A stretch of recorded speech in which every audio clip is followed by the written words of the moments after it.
bridging the gap between the textbook and the industry through innovation. KL deemed to be university.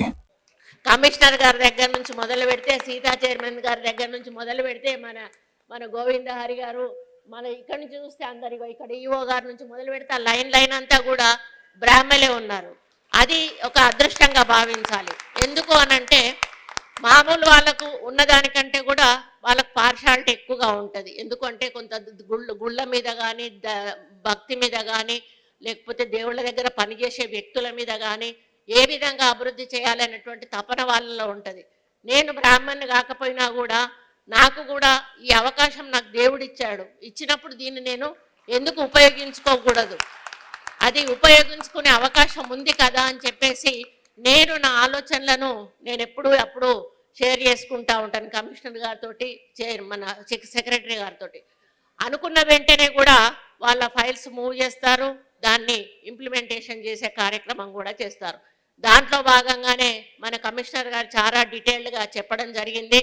మరి మనం grade 2 వాళ్ళను grade 3కి పెంచడము, grade 1 వాళ్ళ grade 3ని upgrade చేయడము, గ్రేడ్ 2ను గ్రేడ్ 3కి పెంచడము, ఇప్పుడు గ్రేడ్ 1 వాళ్ళను గ్రేడ్ 2కి తీసుకొచ్చేటువంటి కార్యక్రమం ఉన్నది.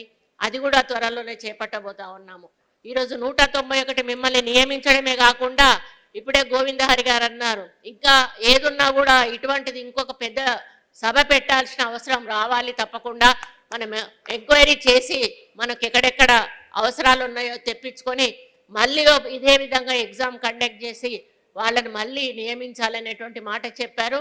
అది తప్పకుండా చేయాల్సిన అవసరం ఉన్నది.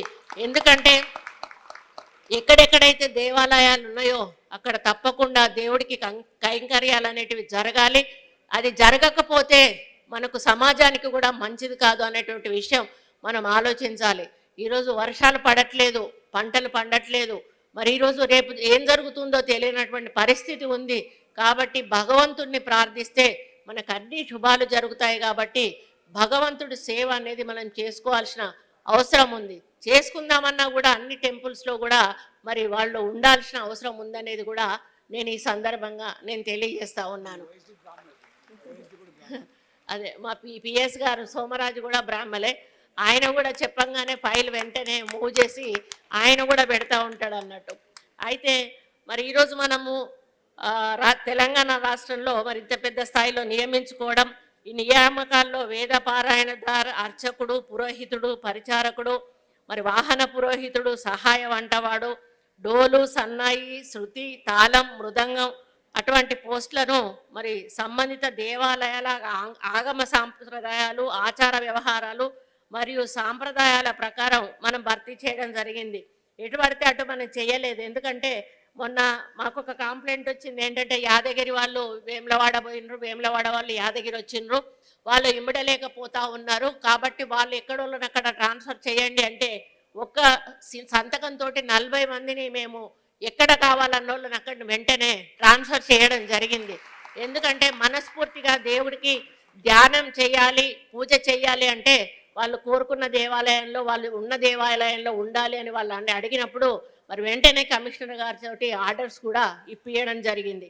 మరి ఆ విధంగా పోయినప్పుడు మనం భక్తులకు కూడా మంచి మరి సాంప్రదాయ పద్ధతిలో మనం వాళ్ళకి దేవుడి దర్శనం చేపియడం కానీ, వారిని ఆశీర్వదించడం కానీ చేయడం జరుగుతుంది.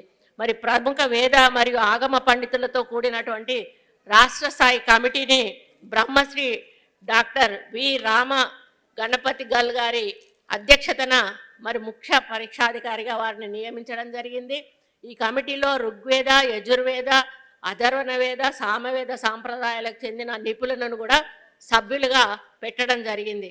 పరీక్షలు మరియు ఇంటర్వ్యూలు ఆగమ సాంప్రదాయాలు, దేవాలయ ఆచారాలు మరియు నిర్దేశిత అర్హతలకు అనుగుణంగా అత్యంత కట్టుదిట్టంగా నిర్వహించబడ్డాయి.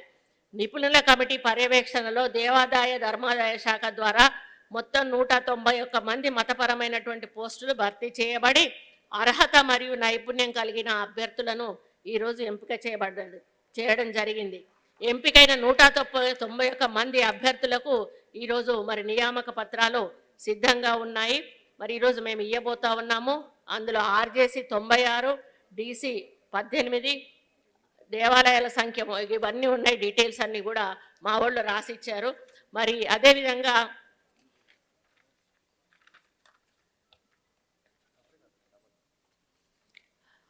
ఈ విధమైనటువంటి కార్యక్రమాలు మనం చేస్తూ ఉన్నాం. ఇకపోతే మనకు బ్రాహ్మణులకు అంతకుముందు రిటైర్ అయినప్పుడు వాళ్ళు ఖాళీ చేతులతో ఇంటికి వెళ్ళిపోయేవారు. ఒకవేళ చనిపోయినా కూడా ఎటువంటి మన ప్రభుత్వం నుంచి డబ్బులు కానీ ఎటువంటి సహాయ సహకారాలు కానీ అందేటివి కావు. అది కూడా దృష్టిలో పెట్టుకొని మన దగ్గర డబ్బులు ఉన్నాయి, ఉన్నప్పుడు మనం ఎందుకు మరి చేయకూడదు అని చెప్పేసి మనం ఒక ఆలోచనతోటి మరి కొన్ని కార్యక్రమాలకు శ్రీకారం చుట్టడం జరిగింది. అదేంటి అంటే మరణానంతరం ఎక్స్గ్రేషియా ఏదైతే ఉందో 50,000 రూపాయలు, మరి అంతిమ సంస్కారం అది గ్రాంట్ కింద 50,000 ఇస్తాము, అంతిమ సంస్కారాల కోసమని 30,000 రూపాయలు ఇవ్వడం జరుగుతూ ఉంది. ఇంటి నిర్మాణ పథకం, ఈ పథకం కింద ఉద్యోగులకు రెగ్యులర్, కన్సాలిడేటెడ్ మరియు ధూపదీప నైవేద్య అర్చకులకు గ్రాంట్ కింద 50,000 రూపాయలు, రెగ్యులర్ ఉద్యోగులకు రుణం కింద 15 లక్షల రూపాయల వరకు కూడా ఇవ్వడం జరుగుతుంది.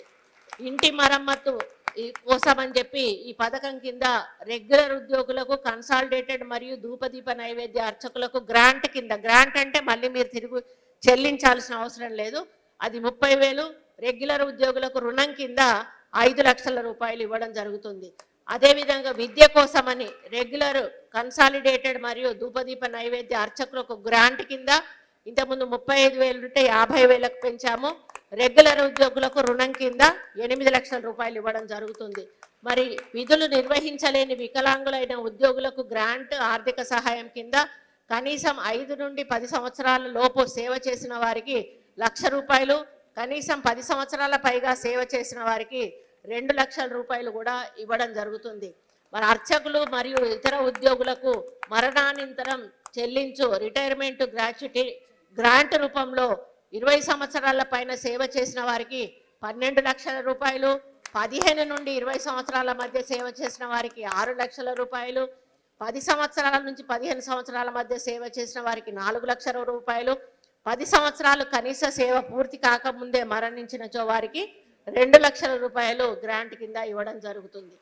ధూపదీప నైవేద్య పథక అర్చకులకు మరణానంతరం చెల్లించేటువంటి గ్రాట్యుటీ రూపంలో ఏంటంటే గ్రాంట్ రూపం, ఇది కూడా 20 సంవత్సరాల పైన సేవ చేసిన వారికి 4 లక్షల రూపాయలు, 15 నుండి 20 సంవత్సరాల మధ్య చేసిన వారికి 3 లక్షల రూపాయలు, 10 నుంచి 15 సంవత్సరాల మధ్య సేవ చేసిన వారికి 2 లక్షల రూపాయలు, 10 సంవత్సరం కనీసం సేవ పూర్తి కాకముందే మరణించినచో 1,00,000 రూపాయలు గ్రాంట్ కింద ఇవ్వడం జరుగుతుంది. మెడికల్ రియంబర్స్మెంట్ కింద గరిష్ట పరిమితి 2 లక్షల రూపాయలు మెడికల్ బోర్డు వారి ద్వారా మనం సిఫారసు చేయడం జరిగింది.